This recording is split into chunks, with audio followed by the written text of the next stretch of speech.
Você já percebeu que as pessoas recorrem ao chat GPT para absolutamente tudo ultimamente? Até para as coisas mais simples do dia a dia? E o que mais me assustou foi o fato de que existem pessoas que desabafam com o chat GPT. Inclusive pessoas que eu conheço já chegaram em mim para falar que já conversaram com o chat, para desabafar, falar sobre alguns problemas que elas estavam passando. E a gente vê uma problemática muito grande, que as pessoas têm feito isso porque acredito que elas não se sentem confortável em falar com algum amigo, ou elas até nem amigos têm, né? E a gente tem visto bastante isso nessa geração atual, pessoas com extrema solidão, né? Extremo isolamento social, principalmente por causa do modo de vida que a gente vive hoje, né? Pelas redes sociais, que as interações são muito superficiais, né? Qualquer tipo de coisa hoje foi facilitado pela tecnologia. Antes a gente precisava muito mais sair de casa para fazer as coisas, para fazer um mercado, para ir numa feira, enfim. Hoje em dia tem tudo na palma da nossa mão. Se a gente quer receber uma comida, a gente não precisa mais ir no restaurante, né, para comer.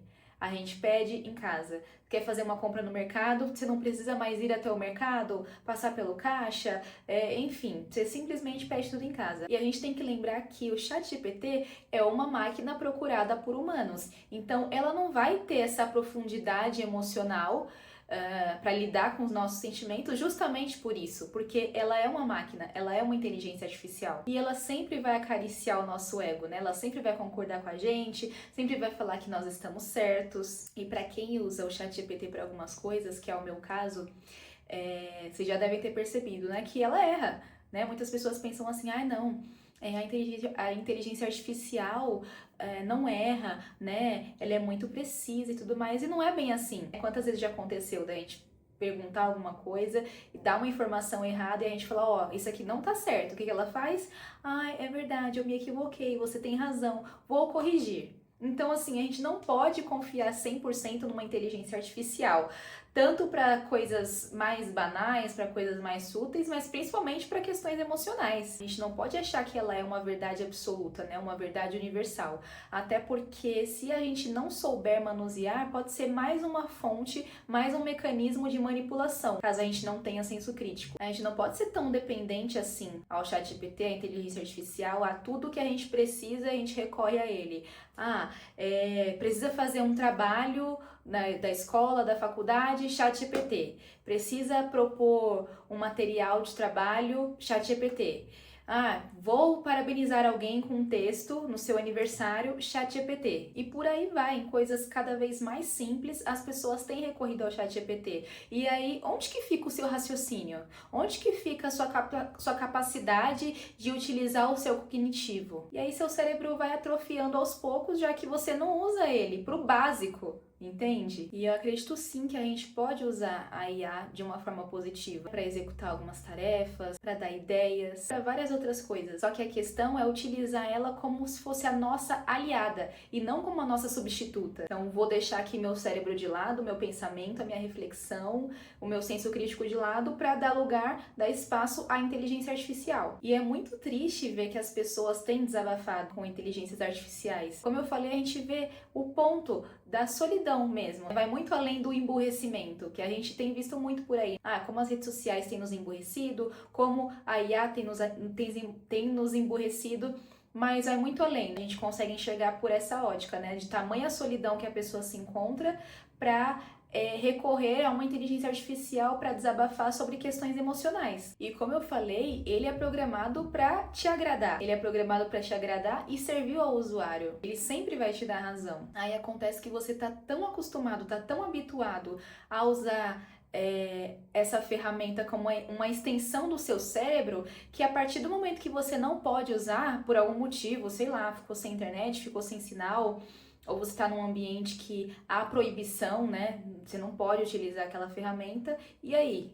Você vai conseguir raciocinar? Você vai conseguir ter uma linha de raciocínio coerente e fluida? Ou você simplesmente vai paralisar, vai estagnar, não vai conseguir sair do lugar, resolver aquela questão, porque você simplesmente se acostumou a ter algo que faça aquilo por você. Se você está gostando desse vídeo, se inscreva aqui no canal e deixe seu like, porque vai me ajudar muito. Em resumo, é uma ferramenta que é muito mais assertiva para processos mecânicos, né?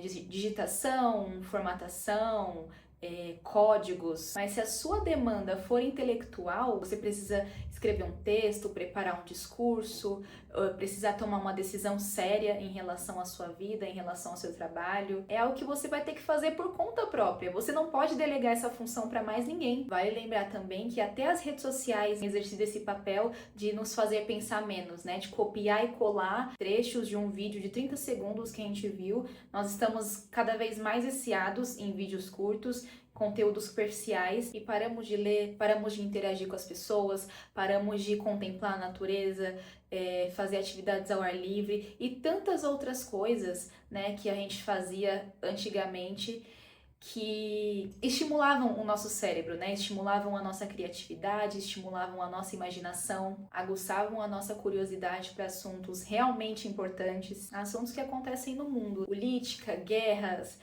natureza, bem-estar. Mas parece que hoje em dia a única coisa que gera curiosidade de fato nas pessoas é acompanhar o que acontece na vida de influenciadores fúteis. Saber o que eles estão comendo, onde que eles estão viajando, o que eles estão vestindo, o carro que eles trocaram, a cor de cabelo que a fulana mudou, e uma série de várias outras coisas que não acrescentam em nada na nossa vida, muito pelo contrário, né? Inclusive diminuem espaço no nosso cérebro que poderiam estar sendo utilizados para algo bom, para adquirir conhecimentos, para exercitar alguma coisa, espaço para coisas realmente úteis. Tem noção que tem gente que até para discutir numa conversa precisa usar o chat para ter bons argumentos? Até para sustentar um diálogo, a pessoa não quer, ou tem preguiça, ou sei lá, realmente não sabe fazer boas colocações, então elas vão e mais uma vez se sujeitam a informações rasas, programadas, enfim, prontas por uma inteligência artificial. Isso só faz com que aumente o número de analfabetos funcionais. E acredito que até regrida aquelas pessoas que já sabem se posicionar, têm um certo posicionamento crítico,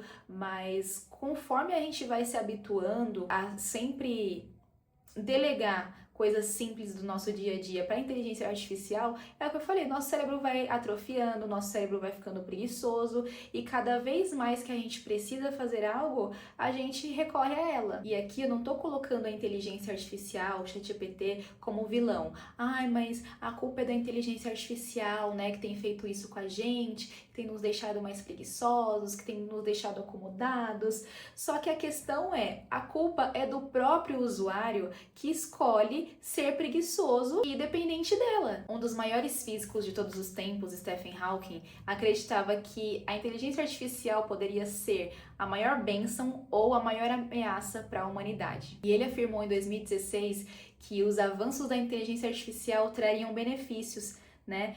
Em áreas como medicina, educação, exploração espacial, mas ele alertava para o risco de perda de controle, isso lá em 2016. E é exatamente o que a gente tem vivido nos últimos anos, né? Nem precisou ir tão longe para saber como que nós estamos hoje. Estamos acostumados a abrir mão da nossa própria capacidade de refletir, e isso só tende a piorar, como eu falei, né? Porque a gente tende cada vez mais a estar confortáveis, a usar mecanismos e ferramentas que agilizem a nossa vida, otimizem o nosso tempo, que façam com que a gente não precise perder tanto tempo pensando, refletindo numa resposta. E o que eu gostaria de deixar aqui é que a gente precisa usar esses mecanismos, essas ferramentas, essas plataformas com mais controle, né? Como eu falei, elas precisam ser as nossas aliadas e não as nossas substitutas, que a gente consiga utilizar elas sem que o nosso senso crítico, sem que a nossa capacidade de pensamento, de exercer